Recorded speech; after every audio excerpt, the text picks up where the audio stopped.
It's just after 10:30 p.m. and Salman Abedi has detonated his bomb in the city room, the foyer of the Manchester Arena. Seconds later, a member of the public calls 999. Explosion at Manchester Arena! Explosion at Manchester Arena? Yes! The MEN? In the foyer, where the entrance is. Right, the Where MEN? McDonald's used to be. What, right, okay, where you've gone in? You're right. Is anybody injured? Yes, Lord! At 10:37, North West Ambulance Service requests assistance from North West Fire Control, stating reports of an active shooter. I'm being told the shot has been fired. Right, okay, so who's told you that then? The police? One of my colleagues. Right. So a colleague has told you that there's an active shooter? That's what I'm getting told. Right, okay, but the police have not confirmed that. 3 minutes later, Andy Berry, the senior fire officer that night, receives a call from North West Fire Control. Police request that he sends the firefighters to a car park near the arena.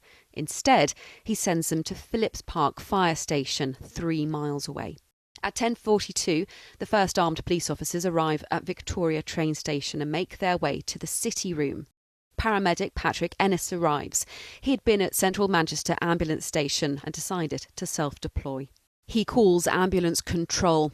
Major incident standby. That reports a nail bomb, possibly with shooting incident. Apparently got between 6 and 8 casualties. All appear to be walking wounded currently, but I can't confirm that at the moment. We've got no major incident command post set up. But time being, I could do with at least 4 emergency ambulances.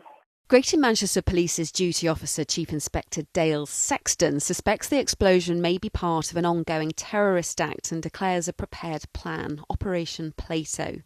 This restricts the response of ambulance and fire crews for fear of another attack. It means paramedics don't enter the scene for 43 minutes, although both a senior police officer and paramedic Ennis radio in, requesting more help in the city room.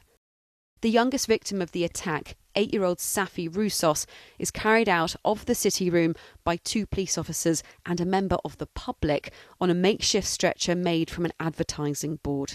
She is taken 102 metres to an exit on Trinity Way, but there's no ambulance. One has arrived on the opposite side of the complex.